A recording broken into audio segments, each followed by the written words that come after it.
अगर आपका वक्फ़ा 1 साल से कम है तो ये रिकमेंडेड ही नहीं है कि आप नॉर्मल डिलीवरी की तरफ जाएं, रादर देन आप सिजेरियन सेक्शन को प्रेफर करते हैं। अच्छे वक्फे के साथ, हेल्दी डाइट के साथ अगली प्रेगनेंसी को अगर आप प्लान करते हैं तो नॉर्मल डिलीवरी के चांसेस बढ़ जाते हैं। हम जो है नॉर्मल का जब ट्रायल देते हैं एक सिजेरियन सेक्शन के बाद, तो हम उसको नेचुरल ही रखते हैं, यानी उसमें हम ना तो इंड्यूस करते हैं ना ही खुद से आर्टिफिशियल पेन लगाने की कोशिश करते हैं।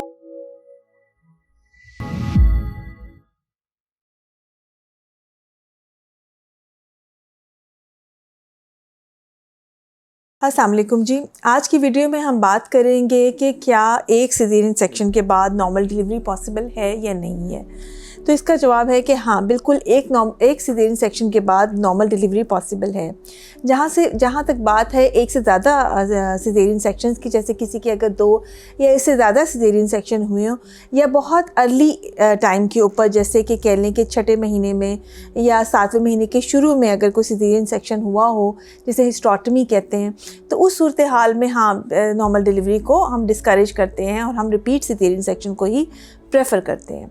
अब बात आती है कि वो कौन से पेशेंट्स हैं जो कि कामयाब हो जाते हैं कि अगर उनका एक पहले सिजेरियन सेक्शन हुआ हुआ है तो अगली दफ़ा उनकी नॉर्मल डिलीवरी हो जाए। इसमें सबसे अहम बात यह है कि पेशेंट की अपनी क्या ख्वाहिश है। जो लोग चाहते हैं, जिनकी बहुत ज़्यादा ख्वाहिश होती है, तो वो इसके लिए स्ट्रगल भी करते हैं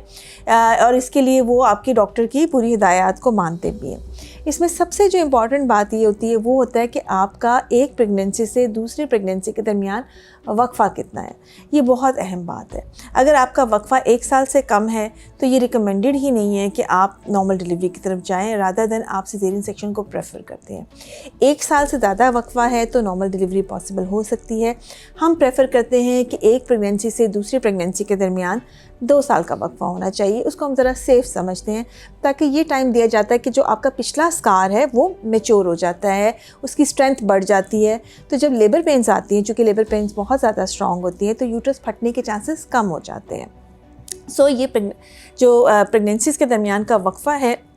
ये बहुत ज़रूरी है। फिर उसके अलावा आपकी हेल्थ बहुत इंपॉर्टेंट है। अगर आप एनीमिक हैं, आपने खाया पिया नहीं है, आपकी वैसे ही हेल्थ बुरी है, कोई मेडिकल डिसऑर्डर चल रहे हैं, कोई ऐसी प्रॉब्लम चल रही हैं, तो ऑब्वियसली फिर आपकी यूट्रस की हेल्थ भी इतनी अच्छी नहीं होती है। ऐसी सूरत हाल में एक सिजेरियन के बाद जो सेकेंड जो डिलीवरी है वो करना थोड़ा सा मुश्किल हो जाता है। उसमें भी यूट्रस की जो कह लें क्वालिटी है, जो बच्चेदानी की क्वालिटी है, वो इतनी अच्छी नहीं होती। सो अगर आपका एम है कि आप एक सिजेरियन के बाद नॉर्मल डिलीवरी चाह रहे हैं तो एनीमिया ज़रूर करेक्ट कर लें, यानी आपका HB अच्छा होनी चाहिए, आपकी डाइट में प्रोटीन्स शामिल होनी चाहिए, दूध शामिल होना चाहिए, हेल्दी डाइट आपको लेनी चाहिए। अच्छे वक्फे के साथ, हेल्दी डाइट के साथ अगली प्रेगनेंसी को अगर आप प्लान करते हैं तो नॉर्मल डिलीवरी के चांसेस बढ़ जाते हैं। फिर आपके डॉक्टर आपको आपकी कंडीशन के हिसाब से हिदायत देते हैं, लेकिन मेरा ये मानना है कि जो लोग एक्टिव रहते हैं प्रेगनेंसी में थ्रू आउट, कुछ जो है वो प्रेगनेंसी को एक्टिवली गुजारते हैं, बिल्कुल बिस्तर पे नहीं रहते हैं, और स्पेशली जैसे ही उनका 8 मंथ ख़त्म हो रहा होता है और 9 स्टार्ट हो रहा होता है, वो अपनी एक्टिविटी को बढ़ा लेते हैं, वॉक स्टार्ट कर देते हैं, एक्सरसाइजेज स्टार्ट करते हैं, उनमें भी चांसेस जो हैं वो नॉर्मल डिलीवरी के बढ़ना शुरू हो जाते हैं। एक और मेथड जो कि इफ़ेक्ट हो सकता है नॉर्मल डिलीवरी में होता है, वो ये होता है कि जब डॉक्टर आपको आखिरी जो डेज़ होते हैं उसके अंदर जो चेक कर रहे होते हैं, वो उसमें आपकी मेम्ब्रेन्स को इस तरह से स्वीप कर देते हैं कि आपके नॉर्मल डिलीवरी के चांसेस बढ़ जाते हैं। और ये बाज़ा वो 1 दिन, 2 दिन या 3 दिन के लिए भी आपको बुलाकर ये मेथड कर सकते हैं। इसके साथ भी होता है कि नेचुरल जो कहते हैं कि प्रोस्टाग्लैंडिन्स रिलीज़ हो सकती है और लेबर स्टार्ट हो सकता है। अब हम अभी तो मैंने उन फैक्टर्स की बात की कि अच्छा ये पेशेंट्स हैं जिनमें चांसेस होते हैं कि आपकी विल है, आप एक्टिव रह रहे हैं, आपने अपनी डाइट को बहुत अच्छा रखा है और आपने अपना प्रेगनेंसी का डिस्टेंस अच्छा रखा है एक से दूसरे में, तो चांसेस हैं कि आपके दूसरी नॉर्मल डिलीवरी पॉसिबल है। अब हम बात करते हैं कि इसके अलावा क्या ऐसे फैक्टर्स हैं जिसकी वजह से कि नॉर्मल डिलीवरी के चांसेस बढ़ जाते हैं। वो इंडिकेशन है, यानी आपका पिछला सिजेरियन सेक्शन किस वजह से हुआ है, ये बहुत इंपॉर्टेंट होता है। अगर आपका पिछला सिजेरियन सेक्शन इन वजूहात की वजह से हुआ है, जैसे कि बच्चा उल्टा था, दर्दें लगी हुई थी लेकिन बच्चे ने मेकोनियम पास कर दिया, या बेबी की हार्ट बीट ख़राब होना शुरू हो गई है, या फिर आपके जो है वो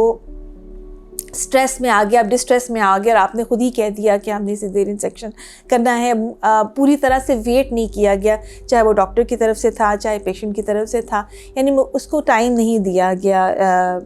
जो है प्रेगनेंसी को टाइम नहीं दिया गया, वक्त से पहले इंड्यूस कर दिया गया, या आपकी लेबर को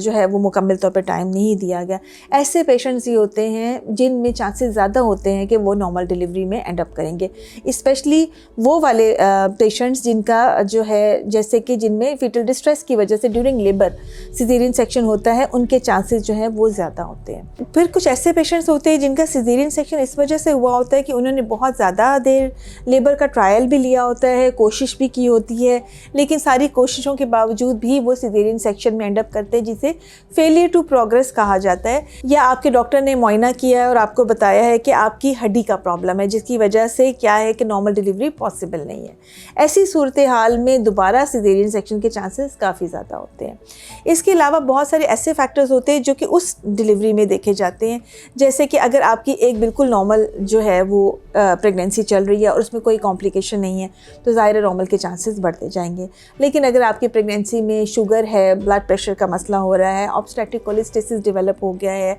लिवर इफेक्ट होना शुरू हो गया, या कोई ऐसी रीज़न है जिसकी वजह से हमें प्रेगनेंसी को 40 वीक्स तक या 41 वीक्स तक हम वेट नहीं कर सकते और हमें 37-38 वीक्स पर डिलीवरी करानी है,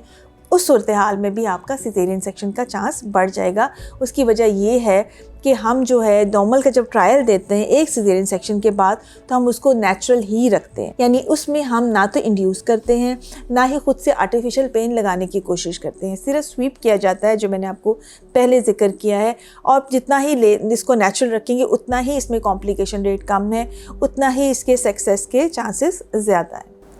अगर आखिर में मैं इस सारी चीज़ों को समराइज़ कर दूं, यानी इसका खुलासा बयान कर दूं, तो अगर आपकी प्रेगनेंसी का डिस्टेंस अच्छा है एक से दूसरे के दरमियान, आपने कॉन्ट्रासेप्शन की है, आपकी हेल्थ अच्छी है, एनीमिया नहीं है, आपकी प्रेगनेंसी में कोई कॉम्प्लिकेशंस नहीं है जैसे कि शुगर, ब्लड प्रेशर या लिवर का मसला नहीं है, या किसी ख़ास किस्म की दवाई पर आप नहीं हैं, एक नॉर्मल प्रेगनेंसी जा रही है, तो हम आखिर तक वेट करते हैं कि आपको नेचुरली जो है वो लेबर पेन स्टार्ट हो जाए। एक दफ़ा जब नेचुरली लेबर पेन स्टार्ट हो जाती हैं तो इसको टाइम दिया जाता है, यानी वक्त दिया जाता है कि पेशेंट खुद से प्रोग्रेस करे। हाँ, इस दौरान आपको बहुत ज़्यादा आपको अंडर स्ट्रिक्ट कह ले के ऑब्ज़र्वेशन में रखा जाता है, जिसमें ना सिर्फ कि हम ये देखते हैं कि आपकी प्रोग्रेस ठीक हो रही है, बच्चे के हार्ट बीट ठीक हैं, और फिर हम उसको जो है वो आगे प्रोग्रेस होने देते हैं। अगर हमें कोई भी डेंजर साइंस ऐसे नज़र आते हैं कि ये जो है वो एंड अप कर जाएगा, कोई डिज़ास्टर हो जाएगा, जैसे कि यूट्राइन रप्चर हो सकता है या बेबी को नुकसान हो सकता है, ऐसी सूरत हाल में फिर इस जो लेबर की प्रोसेस है इसको इंटरप्ट करके टाइमली सिजेरियन सेक्शन कर दिया जाता है। ना बहुत सारा ख्याल रखिएगा और दुआओं में याद रखिएगा। Thank you.